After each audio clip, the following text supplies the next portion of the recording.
어두운 방에 작은 초 하나가 있었습니다. 그 초는 작은 불로 방을 밝히고 있었습니다. 비록 작은 초였기 때문에 불은 크지도 않았고 많이 밝지도 않았습니다. 그렇지만 초는 따뜻한 불로 방을 가득 채우고 있었습니다.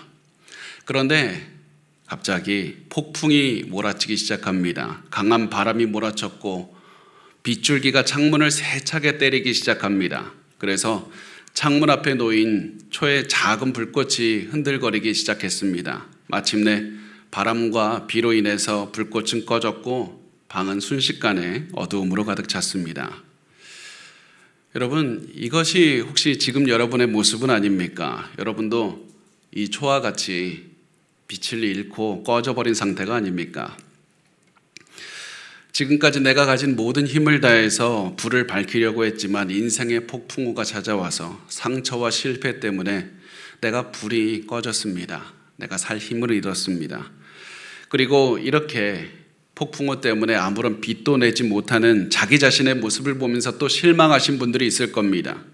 내가 인생의 폭풍우를 견디기엔 너무 약합니다.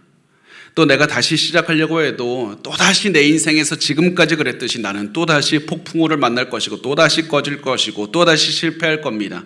내 인생은 그렇게 실패로 가득 찬 인생입니다. 이렇게 생각이 들 때도 있을 겁니다.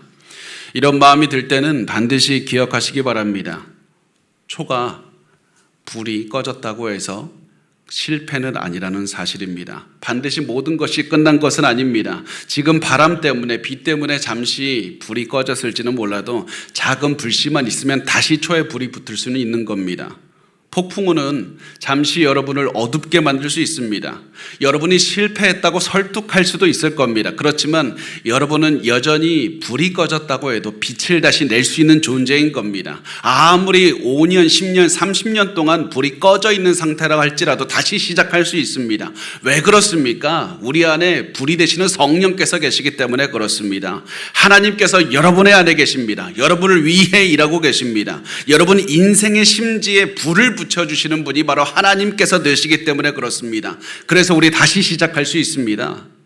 그래서 우리 인생에 불이 꺼졌다는 생각이 들 때 그때 우리가 해야 되는 것은 성령의 능력에 의지해서 다시 불을 붙이기만 하면 됩니다. 다시 불을 붙이기만 하면 시작할 수 있는 겁니다. 그런데 여기서 많은 분들이 힘들어하는 것이 있습니다. 성령의 능력에 의지해서 불을 붙이려면 어떻게 하는 겁니까? 그냥 성령께서 나와 함께 하신다 그 생각하면 됩니까? 그것이 바로 오늘 시편을 통해서 보고 싶은 내용입니다. 왜냐하면 오늘 우리가 나눈 시편 34편을 썼을 때 이 34편을 다윗이 쓰게 되는데 이 시편을 썼을 때 다윗은 자기의 인생의 빛이 다 꺼졌다는 생각이 들었기 때문에 그렇습니다. 다윗은 이 시를 썼을 때 자기 인생의 최악의 상황을 맞이했다고 생각을 했습니다. 누가 봐도 다윗은 절망스러운 상황이 맞았고 어두운 상황이 맞았고 인생의 밑바닥을 걷고 있는 것이 맞았습니다. 왜냐하면 지금 다윗은 어두운 동굴 안에서 혼자 울고 있었기 때문에 그렇습니다. 다윗이 어두운 동굴, 아둘람이라는 어두운 동굴로 오게 된 데에는 중요한 이유가 있었습니다. 그것은 다른 누구도 아닌 나의 장인 사울왕이 자기를 죽이려고 했기 때문에 그렇습니다. 그래서 다윗은 사울을 피해서 블레셋의 도시인 가드라는 곳으로 도망가게 됩니다.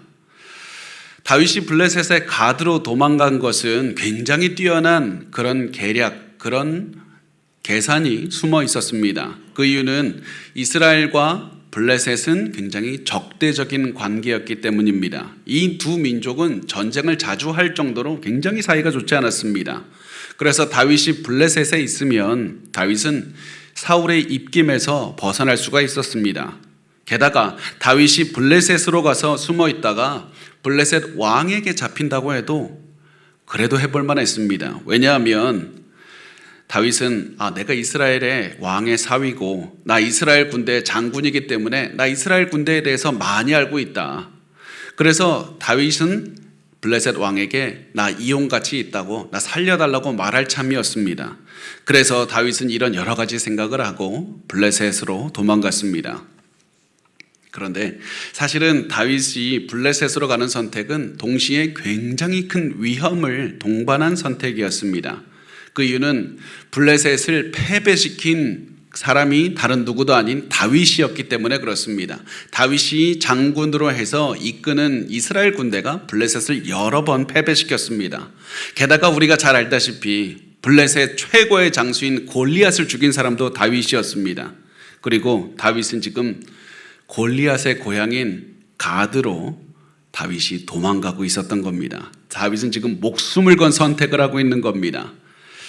다윗이 그렇게 해서 블레셋의 가드라는 곳에 도착하자 다윗이 예측한 대로 블레셋의 왕 아기스가 다윗이 왔다는 사실을 알고 다윗을 끌어가게 됩니다. 블레셋 왕에게 데리고 가게 되었습니다. 그런데 이때 다윗의 예상을 뛰어넘는 한 가지 일이 발생했습니다. 블레셋 왕의 신하들이 다윗을 굉장히 경계했다는 것이었습니다. 다윗을 가만히 두었다가는 이 사람 나중에 큰 인물이 될 수 있습니다. 이 사람을 지금 죽여야 됩니다. 이런 식으로 신하들이 블레셋 왕에게 조언을 했고, 이 이야기를 들은 다윗은 내가 가만히 있으면 안 되겠다. 가만히 있으면 왕이 나를 처형할 수도 있겠다는 생각이 들었습니다. 내가 살기 위해서 무슨 짓이라도 해야 되겠다는 생각이 들었는데 지금 이 상황에서 딱히 할 수 있는 것이 없었습니다. 그래서 다윗은 인생의 마지막으로 할 수 있는 이 당시 사람들이 절대로 하기 싫어했을 선택, 미친 사람 흉내를 내기 시작합니다. 입에서 침을 잔뜩 흘려서 수염에 침이 흘러내리게 했고 손톱으로 문을 긁으면서 알 수 없는 이상한 모양을 새기게 되었습니다. 우리가 길을 가다가 누가 이런 모습을 하는 것을 보면 우리는 그냥 저 사람이 정신적인 장애가 있다 생각을 했을 겁니다. 그런데 이 당시에는 미쳤다는 것, 누가 미쳤다는 것은 시인의 저주를 받거나 귀신의 영향을 받았다는 의미로 생각을 했습니다. 그래서 다윗이 미친 척 연기했다는 것은 내 인생의 밑바닥으로 내려갔다는 것과 동일한 의미였습니다. 온갖 수치와 모욕과 좌절감을 느끼고 있다는 말이었습니다. 그런데 다윗은 그런 생각을 할 틈이 없었습니다. 단순히 살아남고 싶다는 생각만 했고 최선을 다해서 정신이 온전하지 못한 사람의 연기를 했을 뿐이었습니다. 다윗의 연기를 본 블레셋 왕은 다윗이 정말 미쳤다고 생각을 하고 다윗을 죽이지 않고 쫓아냈습니다. 이렇게 해서 겨우 살아난 다윗은 도망가서 블레셋에서 나와서 아둘람이라는 굴로 도망가게 된 겁니다. 저는 다윗이 이 동굴 안에서 굉장히 많이 울었을 것이라는 확신을 했습니다. 왜냐하면 다윗이 정말 인생의 밑바닥 더 내려갈 수가 없는 상황에 놓여 있었기 때문에 그렇습니다. 왜 그렇습니까? 다윗은 이렇게 생각했을 겁니다. 내 장인이, 남도 아닌데 장인이 나를 죽이려고 한다. 그래서 나는 살기 위해 도망쳤다가 죽을 뻔했고 나 미친 척까지 하면서 겨우 살아남았다. 내가 이런 미친 척까지 했다. 정신이 온전하지 못한 사람의 연기까지 했다는 사실이 머리에 기억나서 자괴감이 몰려들었을 겁니다. 게다가 지금 내 상황은 어떤가? 나 먹을 것도 없고 친구도 없고 가족도 없고 갑옷도 없다. 나 아무것도 가진 것이 없다. 그런 상황에 다윗은 아무리 둘러봐도 어둡기만 한 동굴을 바라보면서 계속해서 울었을 겁니다. 이런 마음으로 다윗이 아둘람 굴에서 쓴 시가 시편 34편입니다. 그래서 이 시의 제목이 이렇습니다. 다윗이 아비멜렉 앞에서 미친 채 하다가 쫓겨나서 지은 시. 성경은 다윗이 미친 척 하다가 쫓겨나서 지은 시, 이 제목을 통해서 우리에게 이렇게 말을 하는 겁니다. 지금 이 시편 34편 이 시는 인생의 가장 어두운 시간을 보내는 사람들을 위한 시다. 이 시는 아무것도 가진 것이 없는 가난한 사람들을 위한 시이고 먹을 것이 없고 친구도 없고 가족도 없는 사람들을 위한 시다. 내가 오래 살지도 못할 것 같고 내 적들은 나를 둘러싸서 죽이려고 해서 매일 밤 어두운 동굴 속에서 혼자 울고 있는 사람들을 위한 시가 바로 시편 34편이라는 겁니다. 그래서 이 시는 고난을 겪고 있는 모든 사람을 위한 시이고 여러분을 위한 시입니다. 제가 이 시가 우리를 위한 시이고 특히 여러분을 위한 시라고 말씀드리는 이유는 많은 분이, 이 자리에 있는 많은 분이 이런 어려운 경험을 하고 있으면서 살고 있기 때문에 그렇습니다. 어떤 분들은 매일 아침부터 저녁까지 자신의 사업체를 지키기 위해서 사력을 다해서 일하면서 삽니다. 어떤 분들은 내 가정을 지키기 위해서 정신없이 매일매일 살아가고, 어떤 분은 내 자녀를 살려내기 위해서, 어떤 분들은 불안감과 우울증을 이겨내기 위해서 하루하루 전쟁하듯이 살아냅니다. 그래서 내가 할 수 있는 모든 일을 하면서 살아가는데 마치 매일매일 살아가는 것이 큰 돌덩이를 꿀꺽하고 삼키는 것처럼 괴롭게 살아가는 삶을 살고 있다는 사실을 알고 있습니다. 그래서 이렇게 최선을 다해 살아가다가 밤이 되어서 나 혼자 있게 되면 그동안에 낮 동안에 아침부터 저녁까지 참아왔던 그 상처와 굴욕감과 자괴감과 슬픔이 몰려와서 산산조각난 가슴을 부여잡고 우는 분들이 있는 겁니다. 가슴이 내려앉은 그런 슬픔을 겪는 분들이 있지 않습니까? 우리 이런 상황에서 어떻게 해야 됩니까? 모든 빛을 잃어서 내일도 모레도 계속 어둠 가운데 살 것 같다, 이런 생각이 들 때 우리 어떻게 해야 됩니까? 아무리 둘러봐도 어두운 동굴밖에 보이지 않을 때 우리 어떻게 해야 됩니까? 이때 이 상황에서 다윗이 어떻게 이 고난을 넘어갔는지를 봐야만 됩니다. 다윗이 동굴 속에서 다시 마음속에 있는 빛을 밝히기 위해서, 다시 일어나기 위해서 무엇을 했는지 오늘 본문을 통해서 같이 보기로 합니다. 다윗은 내가 일어나기 위해서 이 한 가지를 했다고 말을 합니다.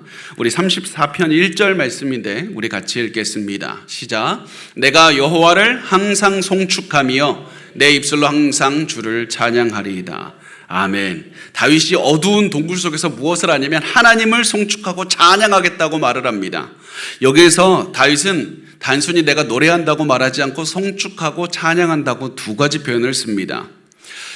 송축한다라는 말의 의미는 하나님께 경배와 찬양을 드리기 위해서 무릎을 꿇는다는 얘기입니다. 찬양한다는 말은 입으로 소리내어서 노래를 부른다, 하나님을 높인다, 하나님을 자랑한다는 말입니다. 그래서 다윗이 지금 하고 있는 것은 어두운 동굴 속에서 하나님 앞에 무릎을 꿇고 하나님을 찬양한다는 겁니다. 인생의 밑바닥에서 가장 하나님을 높이겠다고 결단하면서 하나님을 찬양하고 있는 겁니다. 도대체 왜 이렇게 했습니까? 왜냐하면 다윗이 인생의 밑바닥에서 일어나기 위해서 할 수 있는 최선이 바로 하나님을 찬양하는 것이었기 때문에 그렇습니다. 하나님께서 나를 사랑하시고 나를 인도하시는 분이 하나님이기 때문에 나는 하나님을 찬양할 것이다.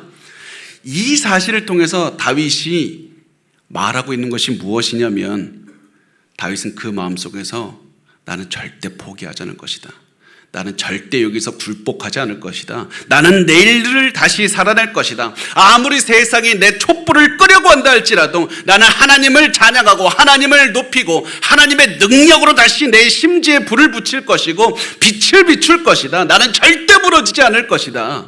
이 말이 다윗은 난 하나님을 찬양할 것이다, 그 말을 통해서 다윗이 포기하지 않겠다는 말을 하는 겁니다. 여러분, 그것이 바로 우리가 이 자리에 모인 이유입니다. 우리가 예배를 드리고 찬양을 드리는 이유입니다. 우리가 하나님을 예배하는 가장 중요한 이유가 무엇입니까? 하나님이 온 세상을 만드셨고 나를 만드셨고 나를 사랑하셨고 나를 구원하셨기 때문입니다. 그런데 동시에 우리가 고난 가운데에서도 하나님을 끝까지 예배하는 또 하나의 이유가 무엇입니까? 하나님은 여전히 우리와 함께 하시고 우리를 포기하지 않으셨기 때문이고 우리가 삶을 포기하지 않았기 때문에 계속 예배하는 겁니다. 예배는 하나님이 나를 지금까지 나와 함께 하셨다는 그 감사의 표현이고, 예배는 다시 한번 하나님께 나를 도와달라고 구하는 외침이고, 예배는 내가 하나님의 능력을 의지해서 다시 일어나겠다는 결단의 표현인 겁니다. 세상의 폭풍우가 몰려와서 내 생명의 불을 끌려고 했지만 나 이제 다시 하나님의 능력으로 불을 붙일 것이고 일어날 것이다. 하나님을 찬양합니다. 하나님, 내 인생의 어두운 곳에서도 하나님을 가장 높입니다. 이 인생의 밑바닥에서도 나 입으로 하나님을 찬양하겠다. 이 인생의 결단이 바로 하나님을 찬양하겠다는 이 표현으로 드러나는 겁니다. 여러분, 고난이 왔을 때 절대 찬양을 멈추지 마십시오. 절대 포기하지 마십시오. 여러분이 하나님을 찬양하는 순간 다시 한번 일어날 수 있고 희망이 있습니다. 다윗은 계속해서 이렇게 결단합니다. 2절 말씀에 내 영혼이 여호와를 자랑하리니 곤고한 자들이 이를 듣고 기뻐하리로다. 하나님께서 나를 어떻게 도와주셨는지 나 외칠 것이다. 하나님께서 해주신 놀라운 일들을 나 찬양할 것이다. 이렇게 말을 하는 겁니다. 그런데 이 말은 이해할 수가 없는 말입니다. 하나님이 뭘 도와줬다는 겁니까? 동굴 속에 있는데, 혼자 있는데, 아무것도 없고 먹을 것도 없는데 이 고난 한가운데 있는 다윗을 하나님이 어떻게 도왔다는 얘기입니까? 하나님이 나를 버린 것이 아니라 나를 도우셨다는 말을 어떻게 이해해야 되는가? 그것은 다윗이 이런 마음이었다는 것을 보면 알 수가 있습니다. 다윗은 나 살아있는 것 자체가 하나님이 도우신 것이다. 동굴에서 나 숨쉬고 있는 것이 하나님이 도와주셨다는 증거가 된다. 왜 그렇습니까? 다윗의 마음은 이렇습니다. 나 다윗 어리석은 선택을 했다. 내가 골리앗의 칼을 가지고 골리앗의 고향으로 가서도 살아남을 수 있다는 그런 생각을 했다. 그런데 내 예상은 보기 좋게 빗나갔고 죽을 위험에 처했지 않는가. 그래서 나 미친 척했고 살기 위해서 도망쳤다. 그런데 그 하나하나를 보니까 말이 안 되는 것이었네. 내가 죽는 게 당연했고, 내가 당연히 사람들에게 모진 고난을 당하는 게 당연했는데 하나님이 나를 살려주셨네. 내가 지금 살아있는 걸 보니까 하나님이 나를 지킨 것이고, 내가 지금 동굴 안에 있는 거 보니까 하나님이 나를 덮고 계신 것이다. 내가 숨 쉬고 있는 것 자체가 하나님이 하신 일이다. 그러므로 나는 내 코에 숨이 붙어있는 한 하나님을 찬양할 것이고 하나님을 자랑할 것이다. 다윗이 이렇게 하나님을 자랑하고 하나님을 찬양하면서 다윗의 마음에 한 가지 변화가 일어납니다. 그게 뭐냐면 눈에 보이는 모든 것이 달라졌다는 사실입니다. 지금까지 다윗은 나 혼자 고난이 전부라는 생각이 있었습니다. 그런데 계속해서 하나님을 찬양하고 하나님을 높이고 나 포기하지 않고 하나님을 드러내리라 계속 찬양했더니 고난이 전부가 아니라 하나님이 전부라는 사실을 인식하기 시작한 겁니다. 어둠 속에서 하나님을 적극적으로 찬양했더니 아주 작게 보이던 하나님이 다윗의 마음속에서 점점 더 커지기 시작하더니 다윗의 마음 전체를 가득 채웠습니다. 이것이 다윗이 체험한 변화였습니다. 그래서 다윗이 이렇게 찬양합니다. 3절에 나와 함께 여호와를 광대하시다 하며 함께 그의 이름을 높이세.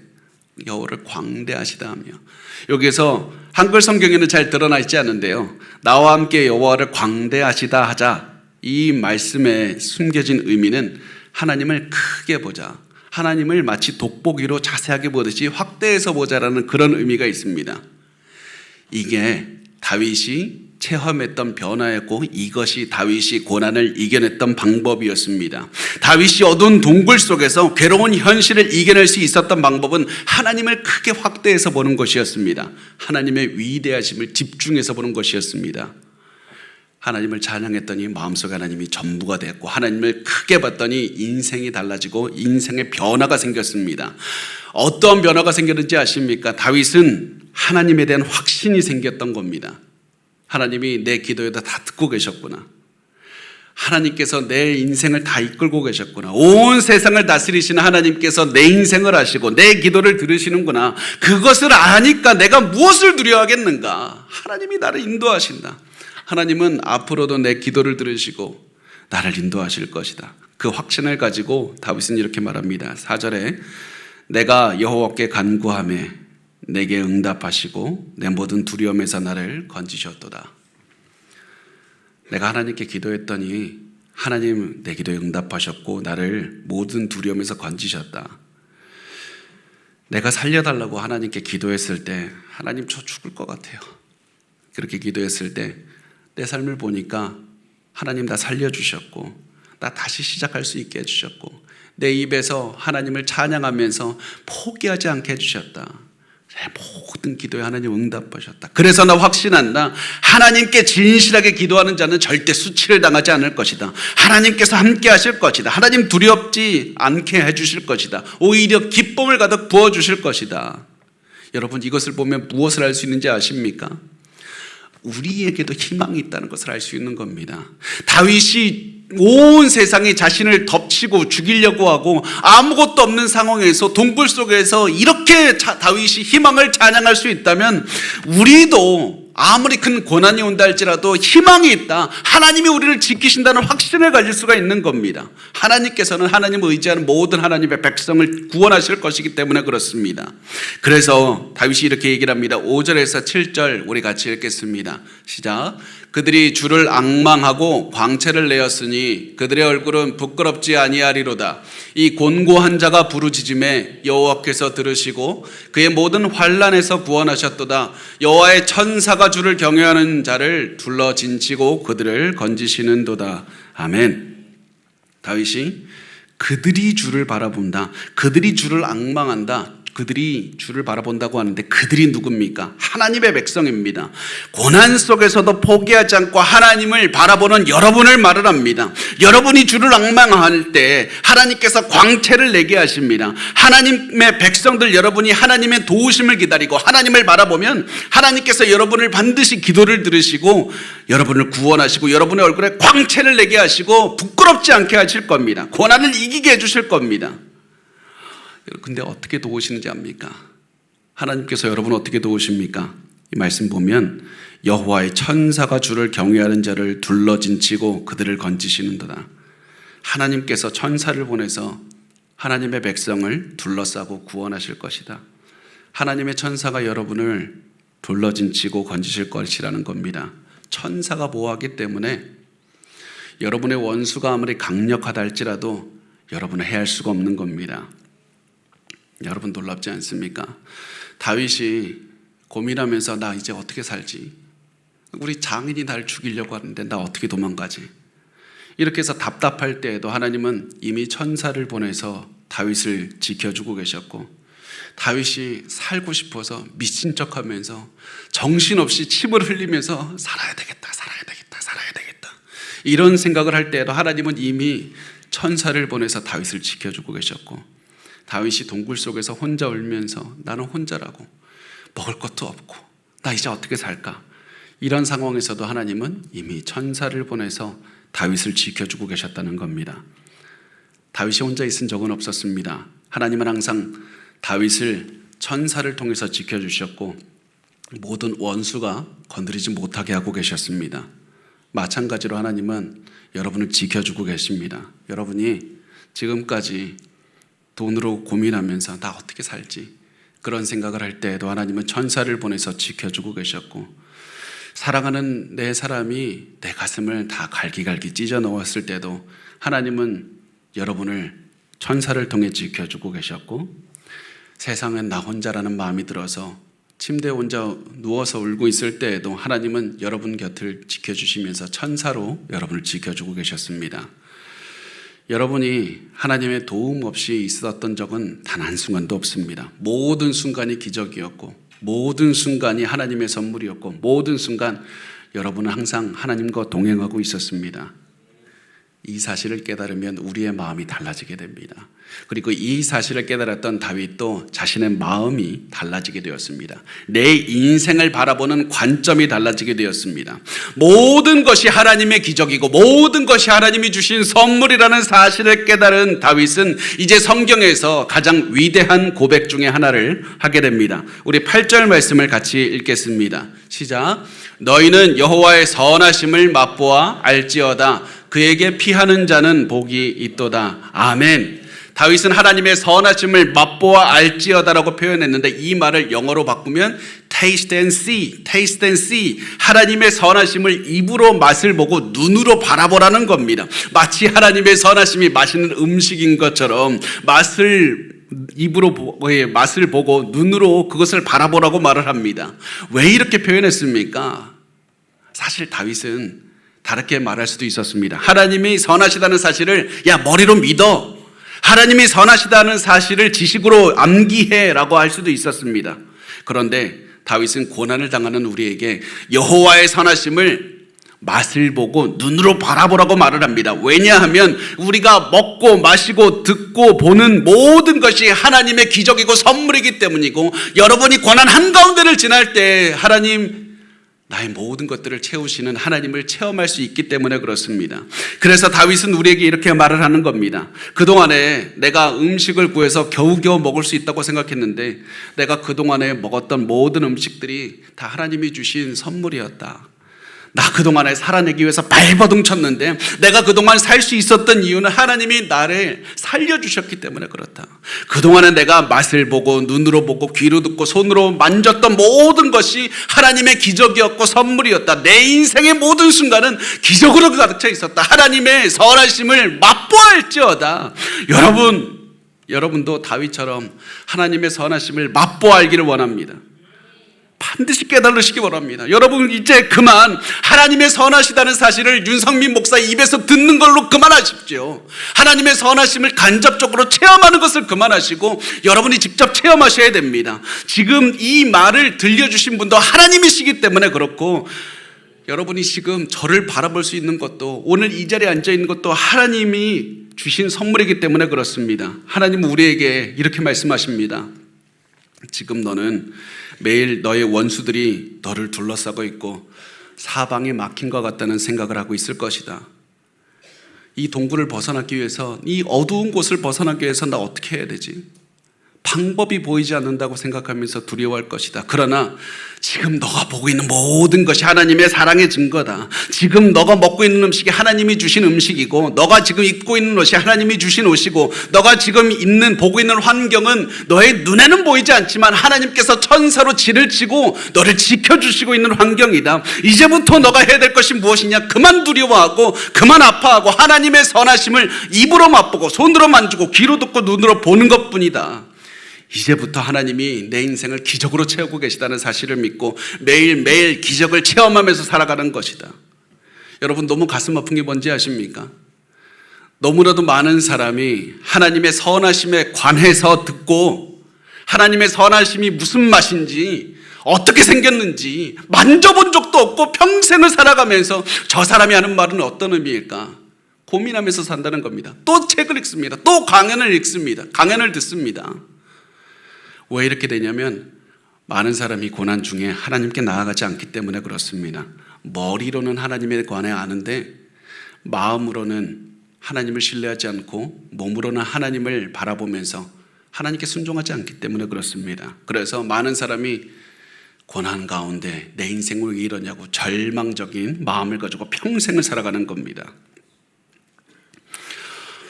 어느 날 한 젊은 어머니가 어린 아이와 함께 강가를 거닐고 있었습니다. 그런데 갑자기 그 어린아이가 발을 헛디뎌서 미끄러서 강물에 빠졌고 어머니는 공포의 비명을 질러댔습니다. 왜냐하면 어머니는 수영을 할 줄 몰랐기 때문이고, 어머니는 지금 임신한 상태였는데 출산이 가까이 왔기 때문에 물에 들어갈 그런 엄두도 되지 못했습니다. 그래서 물속에 들어가지 못하고 소리만 질러댔습니다. 그리고 마침내 근처에 있던 사람이 비명을 듣고 달려와서 강물 속으로 뛰어들었지만 아이를 구하기에는 너무 늦었습니다. 그런데 이 아이를 구하지 못했다는 사실보다 더 비극적인 사실이 하나가 있었습니다. 그것은 아이가 빠진 물의 깊이가 이 어머니의 허리밖에 오지 않는다는 사실이었습니다. 충분히 아이를 살릴 수 있었지만 아이를 구하지 못했습니다. 이런 비극은 우리의 인생에서도 반복됩니다. 왜 이런 비극이 반복되냐면 하나님의 사랑하는 선하심을 맛보지 못하고 현실을 살아가기 때문에 반복되는 겁니다. 하나님께서 계속 나의 선함을 입으로 맛보고 눈으로 보고 만지고 듣고 냄새 맡고 너의 인생을 가득 채우고 있는 하나님의 선하심을 체험하라고 하시고 계시지만 많은 사람들이 그걸 체험하지 못하기 때문에 단순히 두려워서 이 상황이 너무 어려우니까 절망적인 삶을 반복하면서 내 인생은 왜 이럴까? 내 인생은 왜 이럴까? 내 인생은 왜 이럴까? 이러면서 평생 어두운 동굴 안에서 계속 울면서 살아가는 겁니다. 이것이 여러분의 삶은 아닙니까? 이런 삶을 반복하는 것이 여러분의 인생은 아닙니까? 그렇다면 이제 우리 눈을 떼야 됩니다. 하나님이 함께하고 계시다는 사실을 인식하시기 바랍니다. 체험하시기 바랍니다. 여러분의 가슴 속에 하나님의 선하심을 내가 맛보아야겠다, 이런 결단을 가지고 살아가시기 바랍니다. 그러면 여러분의 삶은 변할 겁니다. 여러분의 인생은 지금까지 봤던 그런 어둠이 아니라 밝은 빛으로 빛나는 것을 체험하게 될 겁니다. 그런데 많은 분이 말씀합니다. 그게 쉽지 않아요, 목사님. 아무리 노력해도 환경을 보는 눈이 바뀌질 않고 아무리 노력해도 내 눈에는 절망만 가득하던데 어떻게 해야 됩니까? 아무리 내가 결단해도 할 수가 없는데 어떻게 해야 됩니까? 그때 우리가 기억해야 되는 것은, 이때부터 우리가 해야 되는 것은 바로 하나님께 순종하는 삶을 매일매일 살아내는 겁니다. 내 감정은 변하지 않았고 나 여전히 두렵고 괴로운 마음이 있지만 하나님이 나를 돌보신다는 사실을 믿고 모든 고난과 두려움에서 나를 구원한다는 사실을 믿고 하나님의 말씀에 순종하며 몸으로 살아내는 겁니다. 그러면 내 삶이 변하는, 내 인생을 바라보는 눈에 변화가 생긴다는 겁니다. 먼저 하나님을 믿는 인생을 살아내십시오. 그래서 다윗은 이렇게 말을 합니다. 9절과 10절에 보면 너희 성도들아 여호와를 경외하라. 그를 경외하는 자에게는 부족함이 없도다. 젊은 사자는 궁핍하여 줄을지라도 여호와를 찾는 자는 모든 좋은 것에 부족함이 없으리로다. 다윗은 우리에게 여호와를 경외하라고 말씀을 하는데, 여호와를 경외하는 것은 하나님을 두려워하는 겁니다. 무서워하는 겁니다. 하나님께서 온 세상에서 가장 두려워해야 되는 분이라는 사실을 기억하고 하나님께 충성해서 살아가는 것을 여호와를 경외하는 것이라고 말을 합니다. 단순히 우리의 마음, 감정이 무서워서 떠는 감정이 아니라 하나님을 두려워하고 온 세상을 하나님께서 통치하신다는 그런 마음으로 하나님께만 순종해서 살아가는 겁니다.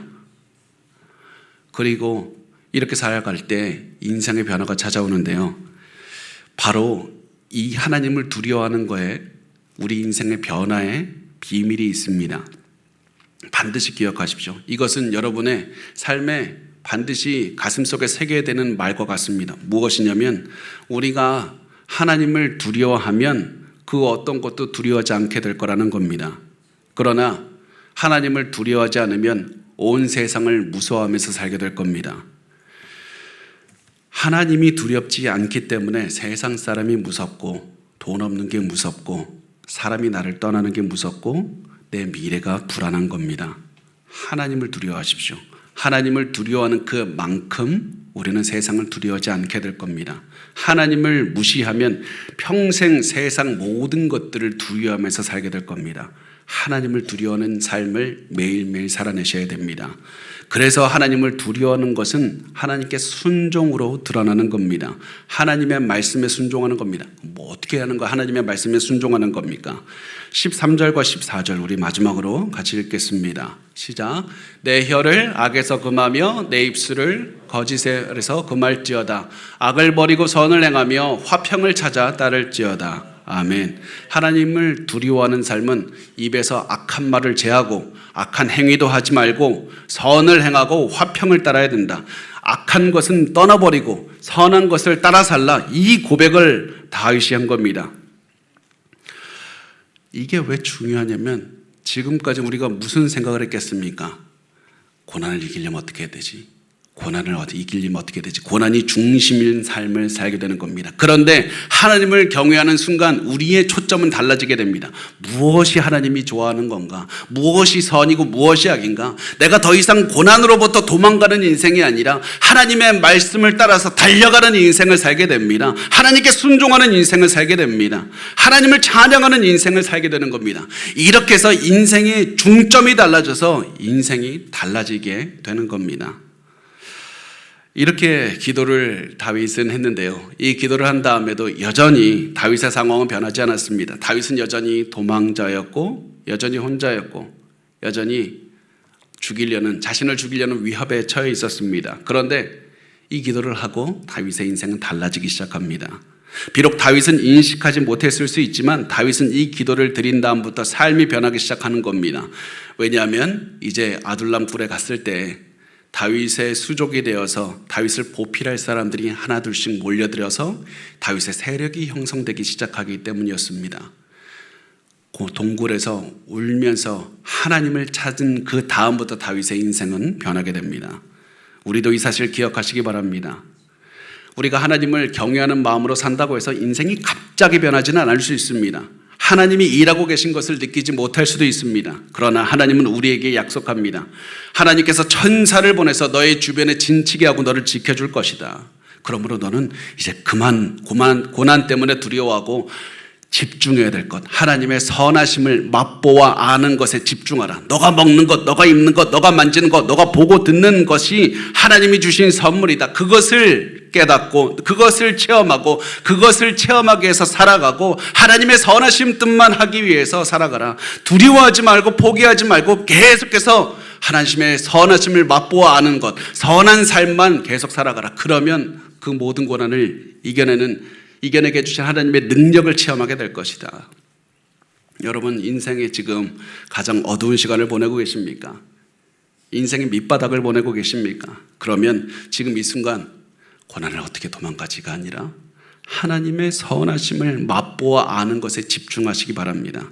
하나님이 주시는 것을 매일 맛을 보고 매일 알면서 살아내면 우리의 마음이 변할 뿐 아니라 우리가 처한 고난도 이겨내게 하시는 하나님의 능력을 체험할 겁니다. 그날이 오기까지 우리 반드시 결단하시기 바랍니다. 나는 그날이 오기까지 하나님의 선하심을 맛보아 할 것이다. 그 목표를 가지고 우리 살아가는 우리 호산나 교회 성도들이 되시길 바랍니다.